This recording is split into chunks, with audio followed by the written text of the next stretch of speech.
Baik, terima kasih untuk waktunya yang terhormat Pak Mervin Panjaitan yang sudah hadir di ruang Zoom ini.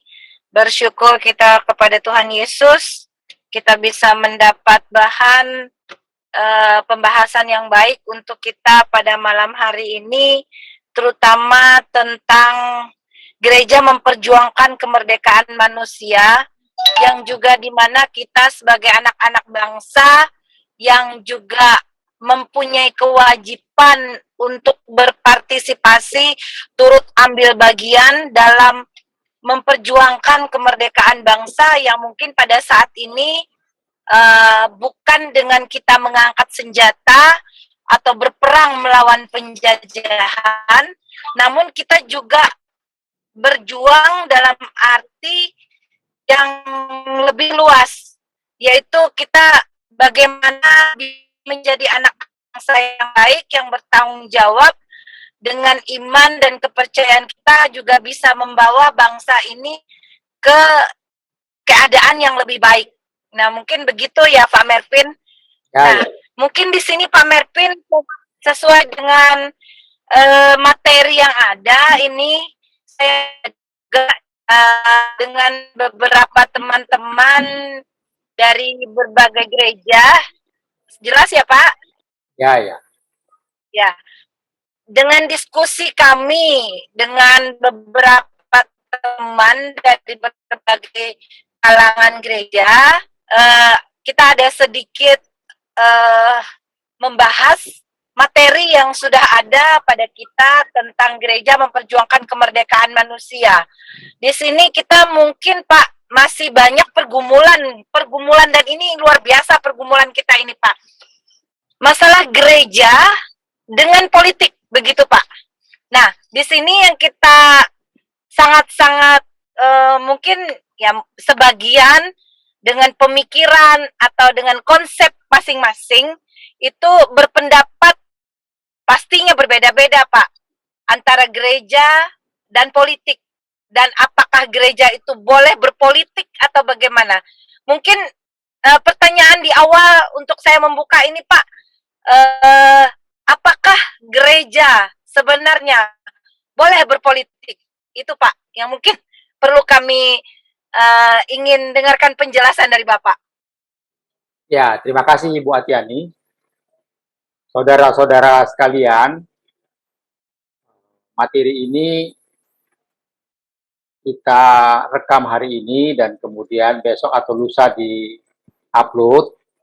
Maksudnya agar bisa didengarkan oleh para calon peserta webinar kebangsaan yang akan dilaksanakan pada tanggal 16 April tahun 2022 yang akan datang.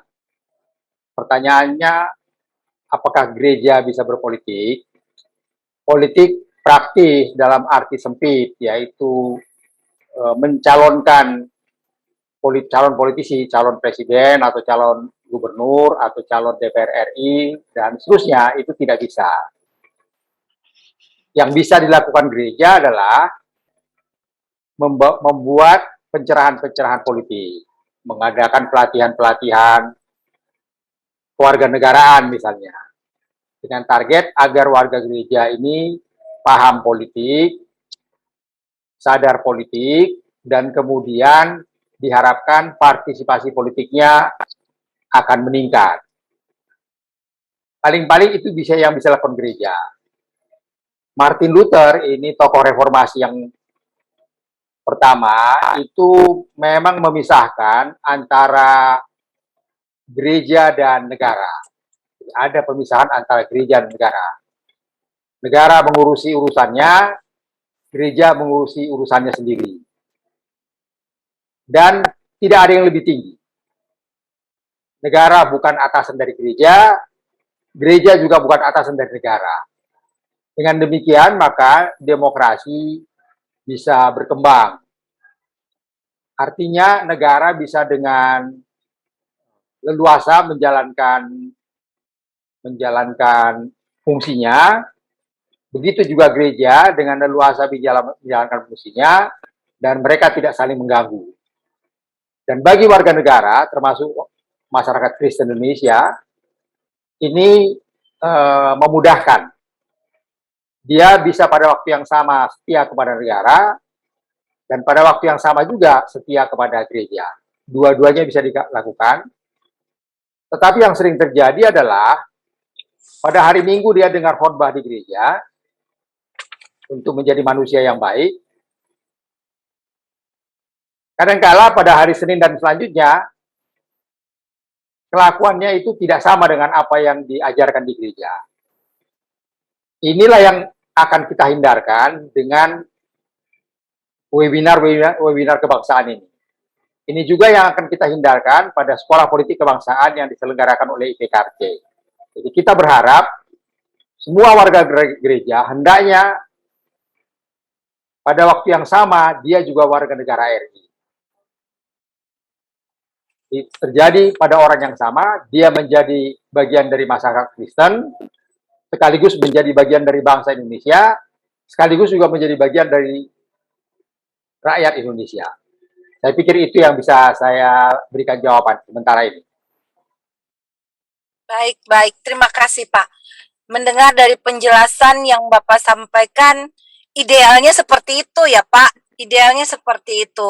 Tapi, Pak, kita tidak bisa menutup mata dengan keadaan yang terjadi di tempat kita masing-masing yang mungkin diperlihatkan bagi kita sebagai warga gereja yang juga itulah yang membuat akhirnya kita berpandangan buruk terhadap politik, Pak.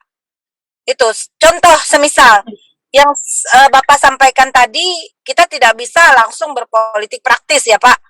Mencalonkan presiden atau apa kayak gitu dari warga gereja atau di dalam gereja itu kita membuat kampanye atau apa, mungkin maksud Bapak seperti itu ya. Nah, cuman kita paling tidak untuk membuka wawasan atau kita membuka sekolah-sekolah yang ya ibaratnya untuk memperkenalkan sisi politik yang baik lah kepada warga gereja. Tapi sayangnya Pak, begini Pak.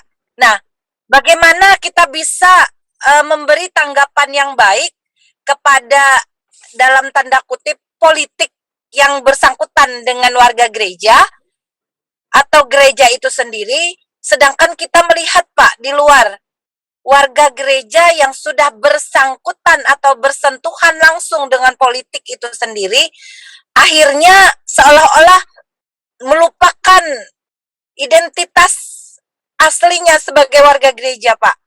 Tidak semua ya. Saya tidak menjas itu. Tapi ada beberapa yang kita lihat bahwa seharusnya pada saat dia sudah masuk ke dalam kancah politik, dia menjadi bagian sebagai utusan mungkin di sana dan yang bisa juga menyampaikan aspirasi kita ke pemerintah. Malah kadang-kadang untuk menemui seseorang ini saja kita susah.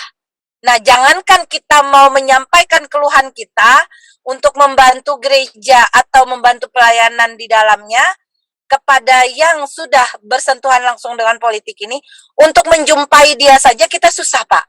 Jadi salahkah mungkin pertanyaan kami ke Bapak, salahkah jika banyak di antara kita warga-warga gereja itu sama sekali tidak setuju adanya bagian yang seolah-olah menjadi bersinergi begitu Pak antara gereja ini dengan politik. Nah, jadi mungkin pertanyaan saya di sini, salahkah kalau kita warga gereja itu akhirnya berpikiran negatif karena kita melihat sendiri seolah-olah kita berpikir sendiri bahwa politik ini keras dan politik ini jahat begitu Pak. Apa pemikiran kita yang salah Pak? Begitu Pak. Bagaimana Pak? Ya, itulah yang persoalannya sekarang. Tapi jangan lupa kehidupan kita sekarang di Indonesia ini, apapun siapapun kita, mulai dari lahir sampai meninggal dunia itu berhubungan dengan negara. Jadi misalnya lahir butuh akte kelahiran, nanti meninggal perlu surat kematian supaya dia bisa masuk di pekuburan umum misalnya. Semua itu berhubungan dengan negara. Jadi artinya kita memang tidak punya pilihan lain. Pada waktu negara sudah terbentuk dan kita sudah menjadi warga negara, kita tidak punya pilihan lain. Kita perbaiki negara ini supaya kehidupan kita menjadi baik. Dan sekarang saya kira kita sudah lebih maju. Sejak reformasi, sejak perubahan Undang-Undang Dasar 45 yang sudah berlangsung 4 kali itu, Republik Indonesia sudah menjadi negara demokrasi terbesar ketiga di dunia. Jangan lupa, perubahan Undang-Undang Dasar 45 itu yang pertama ketuanya masih ketua PAS 1 ya. Tapi yang kedua, ketiga, keempat itu ketua PAS 1-nya Pak Yakob Tobing. Pak Yakob Tobing itu warga gereja. Jadi beliau berperan besar dalam perubahan Undang-Undang Dasar 45, perubahan kedua, ketiga, dan keempat. Ya, oleh karena itu, kalau gereja merasa dia jauh dari menjauhi politik, saya kira itu tindakan yang salah. Apakah mau disanggah bahwa Pak Yakob Tobing itu bukan warga gereja? Dia itu warga GKI Pondok Indah. Dan dia bisa memimpin PAS 1 yang menyiapkan rancangan perubahan Undang-Undang 5 itu dengan baik. Dan hasilnya baik. Pada perubahan yang kedua itu misalnya butir-butir hak asasi manusia masuk ke Undang-Undang Dasar. Begitu seterusnya. Pada perubahan yang ketiga, pemilihan umum masuk ke dalam Undang-Undang Dasar. Itulah yang membuat demokrasi kita sekarang menjadi baik. Dan itu adalah peran kita juga. Warga gereja sekaligus warga negara. Oleh karena itu, saya sulit menerima kalau gereja itu menjauh dari politik dengan alasan politik itu kotor dan lain sebagainya. Kita sekarang sudah ada pada posisi itu.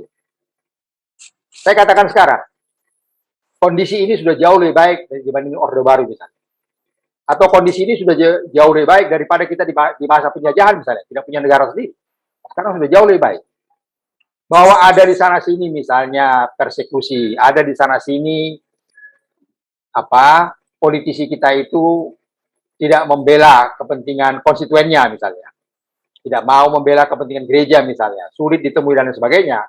Itulah yang mau kita koreksi. Dan saya pikir webinar kebangsaan seperti ini perlu kita lakukan rutin, katakanlah misalnya 5-6 kali dalam 1 tahun, dalam kerangka meningkatkan kesadaran dan pemahaman warga gereja tentang politik di negara kesatuan Republik Indonesia ini. Sekaligus dalam rangka meningkatkan partisipasi politik warga gereja. Saya pikir itu jawaban saya. Silakan. Baik. Terima kasih, Pak. Sejauh ini mungkin bagi beberapa kita ya Pak, entah itu sebagian besar atau sebagian kecil, mungkin secara kita memandang politik itu sendiri, yaitu tadi Pak, mungkin karena dari sudut pengalaman, mungkin dari sudut pengalaman yang kita lihat, yang kita rasakan, yang kita alami, sehingga kita bisa menilai politik itu seperti apa. Jadi seolah-olah politik itu terbawa dalam pikiran kita masing-masing, yang mempunyai hubungan baik atau tidaknya tergantung dari pengalaman kita masing-masing. Sepertinya seperti itu Pak. Kemudian mungkin yang juga perlu kami tanyakan kepada Bapak untuk mempertegas hal ini, apakah ada perbedaan antara politik gereja mungkin dengan politik atau dengan pemahaman wawasan kebangsaan begitu Pak. Jadi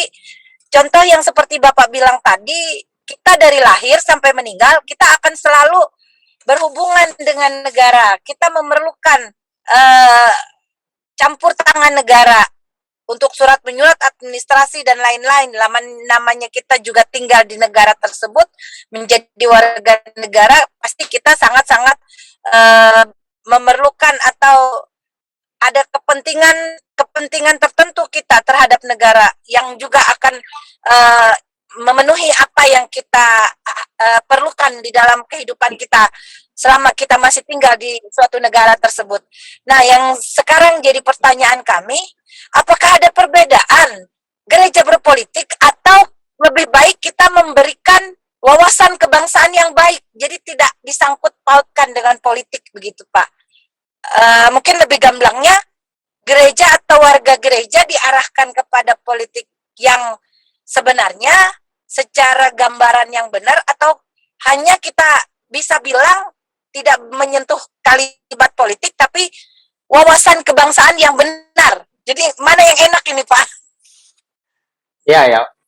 Jangan salah ya, istilah bangsa itu saja sudah istilah politik. Nation state itu negara bangsa. Negara bangsa di Eropa dimulai setelah reformasi Protestan. Jadi setelah Martin Luther itu menerjemahkan Alkitab ke dalam bahasa Jerman, maka nasionalisme kerajaan-kerajaan kecil di Jerman itu mulai muncul. Mereka sudah mulai menuntut mandiri, lepas dari pengaruh Vatikan misalnya. Itu berlangsung di daerah di Eropa Barat yang masyarakatnya mayoritas beragama Kristen. Demokrasi juga begitu. Demokrasi itu berkembang. Saya akan sampaikan di sini bahwa demokrasi adalah negara yang berdasarkan kesetaraan warga negara. Kesetaraan warga itu dimulai di era modern oleh Martin Luther, Bapak Reformasi, dengan doktrin imamat am orang percaya. Jadi baik dia imam maupun warga masyarakat biasa sama, kedudukannya sama, bedanya cuma pekerjaan, bedanya hanya fungsi. Setelah reformasi maka diakui, disadari bahwa panggilan Tuhan kepada umat manusia adalah untuk melayani Tuhan di dunia ini, bukan untuk melayani Tuhan di sorga. Nah, melayani Tuhan di dunia ini antara lain dengan mendirikan dan menyelenggarakan kehidupan negara yang baik. Oleh karena itu, kita jangan melihat kasus-kasus jeleknya saja. Mari kita bandingkan Indonesia sekarang dengan Indonesia di masa Orde Baru. Di masa Orde Baru kita tidak boleh berbeda pendapat dengan pemerintah. Saya mengalami joke-joke yang tidak lucu sebenarnya pada waktu Orde Baru. Tiba-tiba seorang rekan mengatakan, wah, saya kemarin itu ke Singapura. Kawannya nanya, ngapain ke Singapura? Ya saya mau berobat gigi saya sakit. Loh, kan di sini banyak dokter gigi. Kenapa tidak berobat di sini aja? Ya, tapi kan di sini dilarang buka mulut. Itu kan joke yang sinis ya. Itu terjadi di Orde Baru. Bagaimana gigi saya mau diperiksa saya tidak bisa. Karena di sini kita mau buka mulut saya sudah dilarang. Maksudnya buka mulut itu berbicara di depan umum ya. Itu sinismenya. Itu sinismenya waktu Orde Baru gitu. Saya mengalami itu. Dan itu hanya itu yang bisa kita lakukan. Karena kita tidak bisa protes. Yang bisa kita lakukan adalah hanya sinisme seperti itu. Tapi sekarang, warga negara bisa berbeda pendapat dengan presiden, bisa mengkritik presiden, bahkan menurut saya sudah berlebihan ya, tapi orang itu tidak ditangkap. Kalaupun dia ditangkap dan dia diadili, itu karena dia melanggar hukum. Nah, kalau dia melanggar hukum, ya memang sebaiknya dia memikul akibatnya. Oleh karena itu, saran saya adalah, tidak sebaiknya gereja itu mulai sekarang berpikir itu hidup dan berpikir inklusi. Memang banyak pemimpin gereja itu seperti bersembunyi di balik tembok. Tapi saya mau tanya, kalau suatu waktu nanti izin IMB gereja tidak keluar bagaimana? Karena IMB gereja itu yang mengeluarkan negara. Kan susah juga kita. Tapi kalau dia tidak keluar, terus kita hanya bisa meraung-raung, bisa sedih, ya menurut saya itu tindakan yang mengecewakan gitu ya. Oleh karena itu, supaya izin gereja menjadi mudah, kehidupan ini menjadi baik, persekusi kepada orang Kristen itu menjadi berkurang atau hilang sama sekali, maka mari kita, warga gereja yang sekaligus juga warga negara Indonesia ini, mari kita partisipasi politik. Berpartisipasi politik yang optimal. Saya mau tunjukkan sekarang. Presiden Joko Widodo 2 kali terpilih menjadi presiden, itu suara yang membuat dia menang itu justru suara dari minoritas. Karena suara dari mayoritas, sebenarnya Presiden Joko Widodo itu kalah. Dia 49, lawannya 51%. Tapi pada pemilihan yang pertama, dia dapat dari non-muslim itu 85%. Pemilihan yang kedua dari non-muslim, Presiden Joko Widodo dapat 97%. Sehingga ada yang mengatakan begini, we are not to be a king, but to be kingmaker. Jadi sementara ini orang Kristen sudah jangan mimpi jadi presiden lah. Tapi kita bisa menentukan siapa yang akan terpilih jadi presiden. Itu sudah dibuktikan pada pemilu terpilihnya Jokowi yang pertama dan yang kedua. Dan kita sekarang sedang berjuang lagi agar pada pemilu 2024 itu yang terjadi. Itu jauh lebih baik daripada kita bersembunyi di balik tembok gereja. Nanti tahun 2024 yang terpilih pendukung negara khilafah. Nah, kalau itu yang terjadi, kita nggak bisa buka mulut, kita sudah tidak bisa lagi. Kita sudah jadi warga negara kelas 2. Nah, oleh karena itu, buat kawan-kawan aktivis di gereja atau warga gereja biasa, sudahlah. Jangan terlalu membesar-besarkan penderitaan ini. Dimanapun di dunia ini, biasanya masyarakat Kristen itu adalah masyarakat yang aktif berpolitik. Masyarakat Kristen itu biasanya menjadi nasionalis, patriot bangsa. Di tempat dia ada. Tapi bahwa kita sekarang karena jumlahnya kecil, itu sering dipersekusi, IMB gereja sering tidak keluar, bahkan gereja sudah berdiri pun kadang-kadang ibadah diganggu. Ya itulah yang harus kita jawab. Dan itu akan lebih mudah diselesaikan kalau warga gereja itu partisipasi politiknya optimal.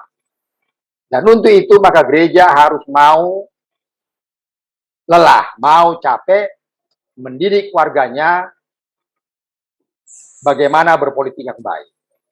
Bagaimana berpolitik yang demokratis, yang tidak diskriminatif, yang santun. Bagaimana berpolitik yang membela kepentingan semua orang.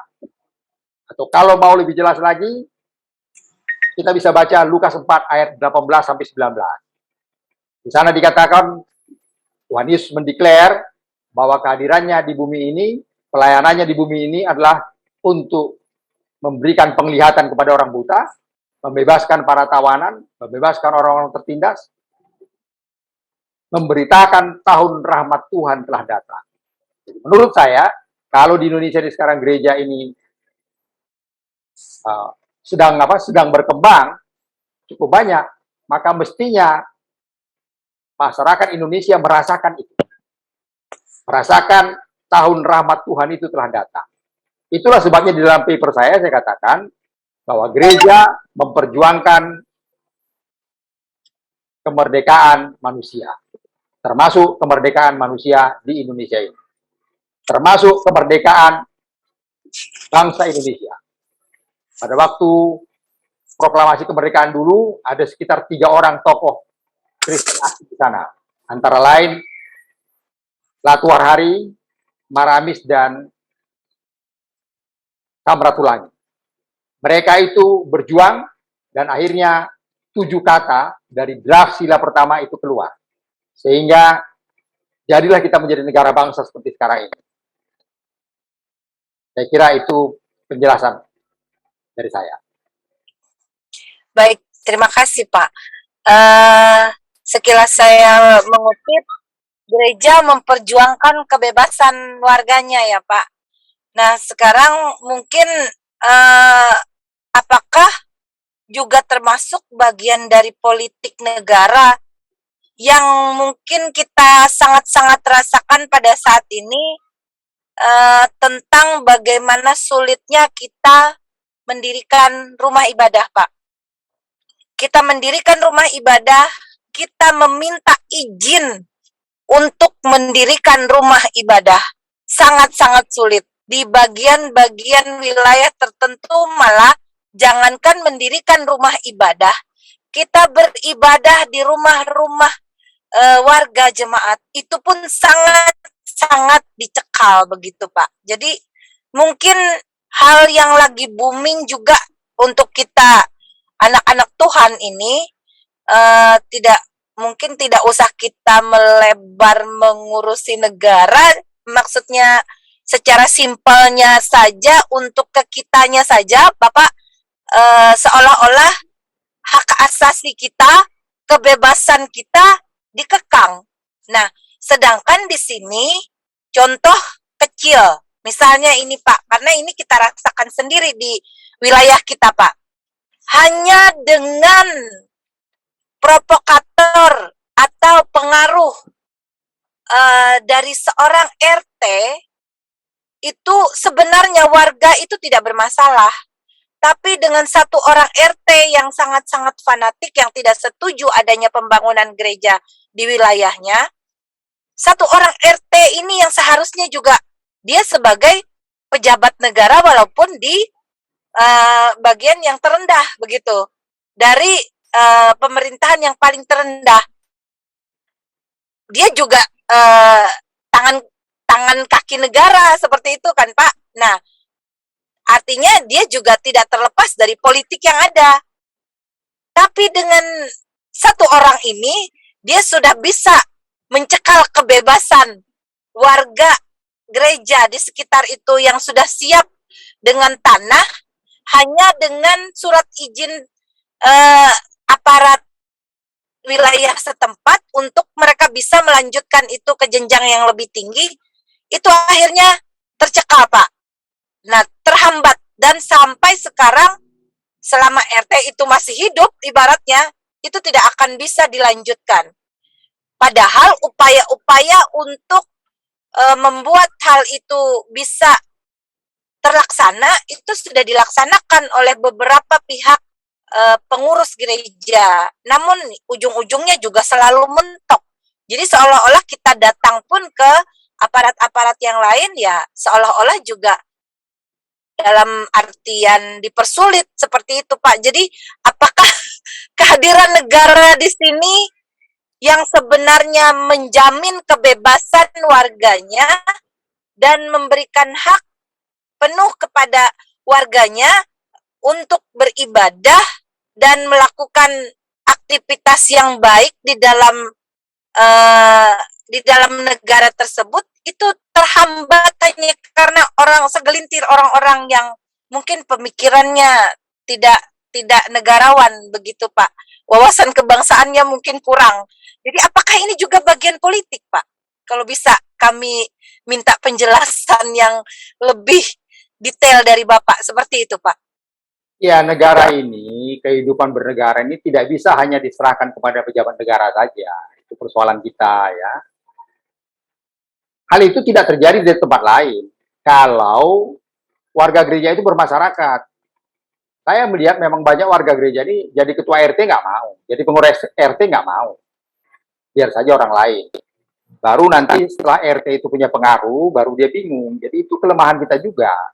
Oleh karena itu, dalam kehidupan negara demokrasi, itu ada dua level. Satu kehidupan dalam negara, kita bisa dapat hak kita. Satu lagi kehidupan dalam masyarakat. Jadi walaupun Undang-Undang Dasar sekarang menjamin bahwa kita mempunyai hak untuk kebebasan beragama, kebebasan beribadah, tapi kalau di tengah-tengah masyarakat itu kita mengisolir diri, kita tidak bisa apa-apa. Karena tidak mungkin di seluruh Indonesia tiba-tiba bupati, wali kota, atau bahkan presiden turun tangan ngurusin itu. Banyak pekerjaan lain yang harus dia kerjakan. Oleh karena itu, saya sarankan kalau di Indonesia ini, jangan hanya bicara tentang kebebasan beragama. Masyarakat kita ini masyarakat gotong royong. Kalau masyarakat individualis seperti di Eropa, di Amerika, di Barat, itu memang nilai yang dikedepankan itu kebebasan individu. Tapi dalam masyarakat gotong royong seperti kita di Indonesia, yang dikedepankan itu mestinya nilai persaudaraan. Oleh karena itu sebaiknya jangan berbicara toh hanya dengan kebebasan beragama. Kita juga sekaligus harus berbicara tentang kerukunan umat beragama. Jadi kebebasan dan kerukunan beragama itu harus berjalan paralel. Itu kalau mau berhasil di Indonesia. Tapi kalau kita melupakan itu, kita justru melupakan jati diri kita sendiri sebagai masyarakat gotong royong. Kita pikir kita sudah beli lahan, sudah urus izin, tapi saya mau tanya, kenapa kita selalu beli lahan untuk bangun gereja itu jauh dari rumah warga gereja? Kenapa begitu? Kenapa kita tidak, kalau tahu di situ mau bangun gereja, mari kita beli lahan di situ banyak. Oleh karena itu, sekarang saya mengajak kawan-kawan di seluruh Indonesia berdiskusi dalam kerangka memasuki ibu kota negara Nusantara nanti. Dari sekarang kita sudah mulai bekerja. Di tempat di mana nanti gereja akan kita bangun, di sana warga kita sudah tinggal. Sudah mulai beli lahan di sana, tinggal di sana, bermasyarakat di sana. Itu sebabnya saya katakan akan lebih baik bagi bangsa ini, juga buat masyarakat Kristen, kalau di ibu kota negara Nusantara nanti, lebih dari 50% warganya adalah minoritas. Dengan begitu, tidak ada lagi yang bisa memaksakan kehendaknya. Jadi masyarakat Kristen bersama dengan masyarakat Hindu, Buddha, dan lain-lain itu termasuk dari kepercayaan, nanti di ibu kota negara itu, saya harapkan bisa mencapai di atas 50%. Kalau itu terjadi, maka nanti izin gereja, izin pura, dan lain sebagainya akan mudah. Kenapa? Karena kita banyak di sana. Ini yang selama ini kurang dipikirkan oleh pimpinan gereja. Pimpinan gereja ini berpikir di mana ada lahan yang cukup luas, yang harganya murah. Dia tidak pernah pikirkan bahwa warga dia yang tinggal di dekat situ tidak ada atau terlalu sedikit. Dia tidak pernah pikirkan itu. Jadi menurut saya, kondisi seperti itu saya katakan itu kesombongan. Itu kesombongan. Itu kan lahan kita punya hak, sudah dijamin oleh konstitusi. Ya, tapi jangan lupa, warga negara Indonesia ini bukan cuma kita. Warga masyarakat yang lain juga, warga negara Indonesia juga. Dia ikut juga mendirikan republik ini. Kita juga perlu dengarkan juga perasaan mereka. Nah, oleh karena itu, saya pikir kita diskusikanlah bagaimana nanti di ibu kota negara Nusantara nanti, ibu kota yang baru, supaya di tempat-tempat di mana kita mau bangun gereja, mau bangun STT, mau bangun sekolah-sekolah Kristen, supaya dia tidak terhambat, di daerah tersebut warga gereja masuk lebih dulu. Jadi membeli lahan itu terencana, baik lahan gereja, maupun lahan tempat tinggal, maupun lahan untuk sekolah teologi, atau sekolah-sekolah yang lain, atau lembaga-lembaga Kristen yang lain. Kita terencana dengan baik. Ini peluang. Ibu kota yang baru ini peluang bagi kita bagaimana membuat strategi, sehingga ibu kota yang baru nanti adalah ibu kota yang penuh toleransi. Yang penuh toleransi. Nah, kalau dia mau penuh toleransi, maka penganut-penganut agama ini, kalau bisa jangan terlalu timpang. Jadi di ibu kota negara baru nanti masyarakat Kristen banyak, masyarakat Hindu banyak, masyarakat penganut kepercayaan banyak, masyarakat Buddha, Konghucu, dan lain-lain cukup banyak, masyarakat Katolik banyak. Sehingga tidak bisa dinominasi oleh penganut agama, satu agama saja. Kalau itu yang terjadi, demo-demo seperti di Jakarta ini yang menekan pemerintah, melecehkan pemerintah itu tidak terjadi. Di Jakarta ini kan enak saja bilang, mari kita demo ke istana, kita turunkan presiden kita lengserkan. Itu kesombongan-kesombongan yang harus kita hindarkan terjadi di ibu kota negara nanti. Itu harus terhindar di sana. Dan saya kira, mengapa kita pindah ke Kalimantan Timur dalam kerangka itu? Juga dalam kerangka itu, selain dia menjadi di pusat Indonesia, dia juga nanti menjadi melting pot-nya bangsa Indonesia. Dari suku-suku yang berbeda, dari penganut agama yang berbeda, sehingga tidak ada yang dominan. Nah, kalau itu terjadi, tidak ada yang dominan, semua berimbang, maka kita akan hidup rukun, toleran, tidak diskriminatif, demokratis, dan sebagainya. Kenapa? Karena tidak ada satu pihak mengatakan dia yang paling menentukan. Dia yang paling banyak, dan seterusnya, dan seterusnya. Dan saya kira itulah negara demokrasi yang baik. Negara demokrasi yang maju, dan tetap memang bangsa kita ini masih kekurangan satu hal lagi memang, yaitu ilmu, teknologi, dan seni. Ilmu, teknologi, dan seni kita selama dia rendah seperti ini, maka persekusi-persekusi kepada penganut agama yang kecil-kecil akan terus terjadi. Persekusi kepada orang-orang Kristen akan terus terjadi. Seperti apa yang dialami Muhammad Kacih sekarang, misalnya. Itu akan terus terjadi. Tetapi kalau kita mau menghindarkan itu, maka kita harus kerja keras juga. Masyarakat Kristen ini bergotong royong dengan yang lain, meningkatkan kemampuan ilmu, teknologi, dan seni bangsa ini. Dan kita, karena kita adalah garam dan terang dunia, termasuk garam dan terang dunia di Indonesia, mestinya kita harus mampu melakukan itu. Kalau tidak, jangan terlalu sering bicara garam dan terang dunia lah. Kalau kita tidak mampu melakukan itu, kita harus bisa membawa pencerahan kepada bangsa ini. Itu konsekuensi dari kita sebagai orang Kristen, sebagai pengikut Yesus Kristus. Ya, saya kira itu jawaban saya. Baik, terima kasih Bapak. Ini mungkin menjadi pertanyaan yang terakhir ini dari kami, Bapak. Satu lagi, Pak. Seperti yang Bapak sampaikan tadi, banyak orang-orang Kristen, anak-anak Tuhan, warga-warga gereja yang menolak menjabat suatu, ya misalnya ada tanggung jawab yang contoh seperti tadi RT yang paling ringan begitu, yang paling simpel. Mungkin dia bilang saya sibuk, jadi yang lain saja, sehingga mungkin orang lain lah yang bukan dari anak-anak Tuhan yang menerima itu. Nah sekarang beda persoalannya Pak. Mungkin kalau di pusat, karena di sana ada presiden yang bisa menentukan pejabat-pejabat atau siapapun yang menjadi menteri atau pejabat-pejabat negara yang memang seharusnya menduduki jabatan tersebut, tidak memandang dia dari suku, agama, atau apapun dia, kalau memang dia berpotensi dan mempunyai skill untuk itu, pasti dia akan mendapat jabatan tersebut. Nah sekarang berbeda, bertolak belakang dengan yang di daerah Bapak.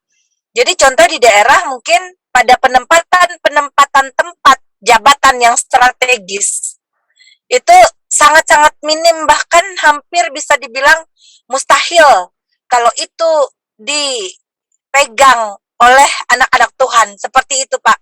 Jadi kami sendiri berpikir itu adalah bagian dari politik. Karena apa? Seolah-olah kalau anak-anak Tuhan yang memegang peranan penting, jabatan-jabatan penting di suatu daerah, itu juga akan menjadi akses atau pintu masuk untuk kita bisa membuka menyalurkan aspirasi kita bagi mereka seperti itu, sehingga hal-hal itu sangat-sangat diminimalisir untuk di daerah-daerah tertentu Bapak. Mungkin tidak semua daerah, tapi terutama tempat-tempat yang kita rasakan ini, hal itu sangat-sangat nyata. Keadaannya terjadi bahwa orang ini sangat-sangat berpotensi. Dia mempunyai skill yang baik, dia mempunyai pengalaman yang baik, dan dia sangat-sangat mampu untuk jabatan tersebut. Tapi mungkin karena di KTP dia anak Tuhan, orang Kristen, itu tidak diberikan kepadanya. Bahkan mungkin jabatan dia kayak ngestak begitu Pak. Jadi dia tidak mendapat prioritas untuk naik atau untuk apa, sehingga hal itu diberikan kepada orang-orang di luar anak Tuhan. Nah, bagian ini juga yang perlu kami sampaikan ke Bapak, meminta penjelasan yang lebih detail juga, seolah-olah kita anak-anak Tuhan ini memang dalam tanda kutip sengaja diblokir begitu Pak, untuk tidak memegang jabatan-jabatan penting di daerah. Karena adanya otonomi daerah, kita juga bisa jadi penggerak, jadi motor begitu Pak, untuk hal-hal yang lebih membuka ke, ya itu tadi mungkin pemikiran dari orang di luar sana, kalau kita punya peranan-peranan penting akan menjadi ancaman begitu Pak. Jadi apakah itu juga bagian dari politik sebenarnya, sehingga anak-anak Tuhan dicekal untuk jabatan-jabatan penting, seperti itu Bapak? Ya, yang Anda katakan yang terakhir ini, itulah diskriminasi itu. Itulah diskriminasi. Indonesia sekarang, menurut hemat saya, sedang terperangkap dalam keterbelakangan. Kita sedang terperangkap dalam keterbelakangan. Kenapa kita terperangkap dalam keterbelakangan? Antara lain karena ilmu, teknologi, dan seni yang kita kuasai itu masih terlalu rendah. Jadi kita sulit bicara. Tetapi sekarang, apakah kita akan menangisi itu? Atau kita berjuang supaya itu bisa berubah? Mari kita berjuang supaya jangan diskriminatif, supaya yang berlaku itu misalnya merit system. Di ibu kota ini saja, di Jakarta ini pernah terjadi beberapa tahun yang lalu, pilkada itu, pemilihan gubernur, itu politisasi agama. di ibu kota negara pemilihan gubernurnya terjadi politisasi agama. Mari kita lawan itu, mari kita robah itu, supaya itu tidak terjadi lagi. Nah, itu sebabnya saya ingin menawarkan satu pekerjaan yang agak berat, tapi tidak mustahil ya, tapi sesuatu yang bisa kerjakan, yaitu bendera merah putih masuk gedung gereja, bendera merah putih masuk kompleks gereja. Hari-hari besar tertentu misalnya kita buat kebaktian, misalnya hari lahirnya Pancasila, hari proklamasi 17 Agustus, kemudian Sumpah Pemuda, peringatan Sumpah Pemuda tanggal 28 Oktober, itu kita peringati dengan kebaktian. Saya juga menawarkan supaya di kompleks gedung gereja itu ada bendera merah putih yang tiap hari dikerek naik ke atas. Di dalam gedung gereja di dekat mimbar itu ada bendera gereja dan bendera merah putih berdampingan. Sehingga warga gereja ini tanpa disadari, tanpa diarahkan pun akhirnya ke dalam bawah sadarnya itu masuk bahwa dia adalah bangsa Indonesia. Dengan begitu kita akan berusaha mendekatkan diri. Kita berusaha menjadi bagian dari persaudaraan kebangsaan itu, walaupun kita sering dipersekusi. Kalau masyarakat Kristen ini bersama-sama dengan anggota warga masyarakat yang lain, yang katakanlah sama-sama didiskriminasi, kita mau kerjasama sebagai anak-anak bangsa, kita bekerjasama dengan semuanya. Oleh karena itu, dari sekarang saya berpikir, gereja mestinya ikut dalam menggalang kekuatan nasionalis patriot bangsa ini. Nasionalis patriot bangsa yang dari warga gereja nanti bergabung dengan nasionalis patriot bangsa dari warga masyarakat lain, termasuk dari penganut agama-agama yang lain. Kalau itu sudah terjadi, tidak ada lagi mayoritas, tidak ada lagi minoritas. Pemilu 2024 nanti saya harapkan yang terpilih menjadi presiden itu seorang nasionalis. Kalau tidak, kalau nasionalisnya kalah, saya khawatir nanti yang terjadi adalah negara khilafah itu atau yang sejenisnya lah. Kalau itu yang terjadi, maka tindakan pertama yang mereka lakukan adalah bagaimana membuat penganut agama lain menjadi warga negara kelas 2. Tidak dibunuh pun sudah syukur katanya. Jadi jangan banyak untuk hak lah. Bahwa kamu tidak saya bunuh pun sekarang kamu sudah bersyukur. Oleh karena itu, saya akan menggunakan bahasa yang agak sedikit keras ya. Kita masyarakat Kristen, warga gereja ini jangan cengeng lah. Mari kita berjuang. Saya sudah berikan beberapa contoh tadi.